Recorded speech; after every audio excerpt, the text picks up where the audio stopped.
has an advantage in that the internal memory in it is greater than those of the CD machines. You get more animations in a game on the N64 than you will in one of our CD games, just because of the ability to load them in there. They've built into the N64 the processing power that we need to display loads and loads and loads of polygons at one time and have them keep a frame rate that's fast enough to be acceptable to the player. That's difficult to do with some of the other machines because they weren't designed to push that many polygons to the limit, and this machine is. That combined with the resolution we're using in the game is 640 by 480, and the motion capture with motion blending, it's going to look like real people running, real people tackling, real people hitting. You're going to feel it.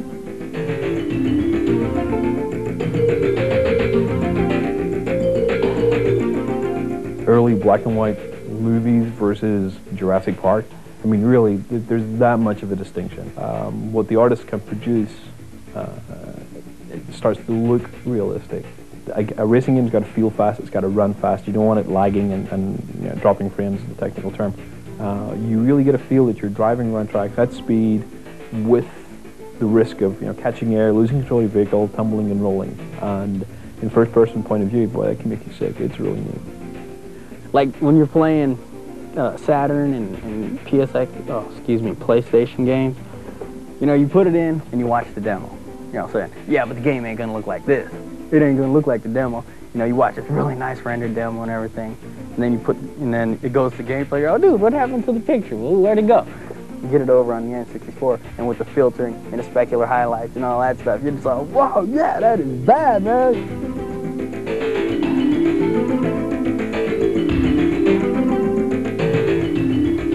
The quality is just tremendous, and the depth of gameplay that is on the N64 is something that, once again, isn't matched by other systems.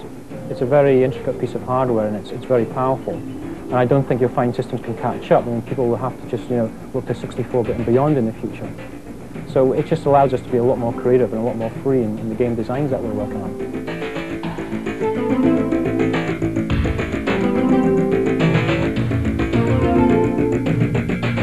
I think what really impresses me about Bond is the precision of the hits, the movement. It's very, very lifelike. I think the software that drives the Bond characters is just better than anything else I've seen.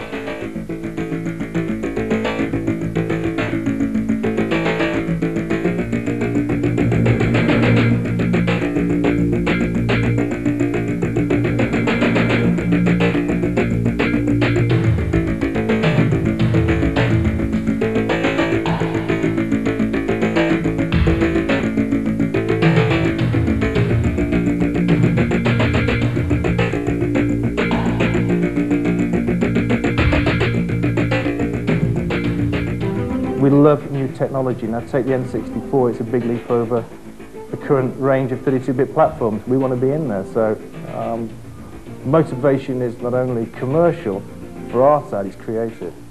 They love cartridge. So you get a 64-bit power machine, cartridge-based. I mean, these guys are just jumping through loops of fire.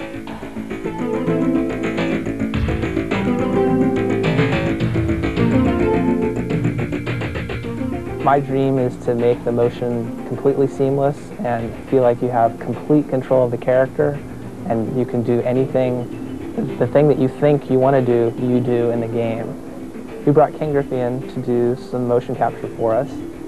So we put him in a suit which has a bunch of sensors and we capture his motion, and we brought him in because he's got the best swing in the game. There's just a perfection. I mean, they captured everything that I do. I release my arm, my left arm, off the bat, and I stand straight up, and I stride. I don't pick up my foot. I more or less glide to the ball.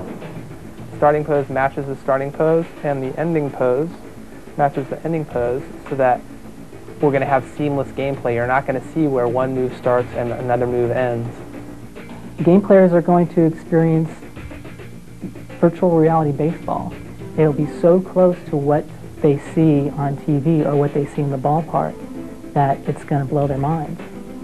Unlike the Sony PlayStation or the Sega Saturn, where you're relying on a CD-ROM, which has very slow transfer rates, the N64 has direct memory access. So we can store a lot more moves and bring them into the game in real time. So it'll take the game player and put him into the situation of his hero and his, favorite athlete. But I can't wait to play it. That's what I'm waiting on.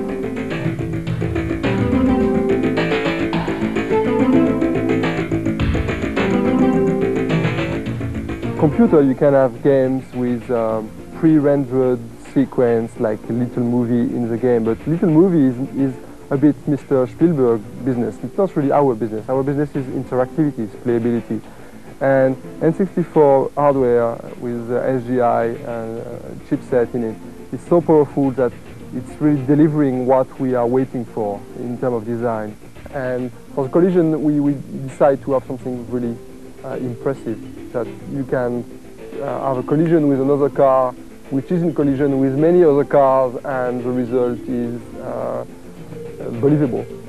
We are having 2,000 to 3,000 polygons on screen at the same time. On PlayStation you can probably have this, but only with 10 frames a second.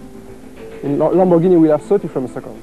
We want also having the possibility to put the camera where we want around the car. It's possible, and only this is possible on N64. The result is really perfect quality.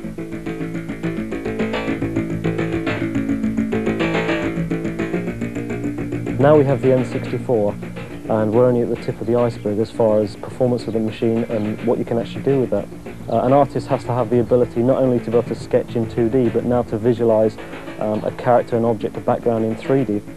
When you first fire up Banjo-Kazooie, you'll be amazed at the character, how lifelike and friendly he is. You'll be amazed at the colourful environments that he can interact with.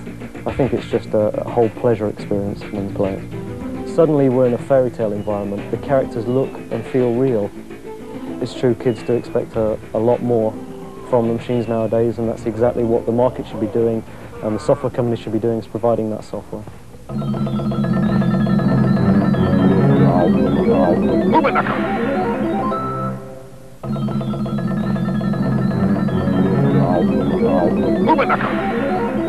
Wow, yeah, that is bad, man.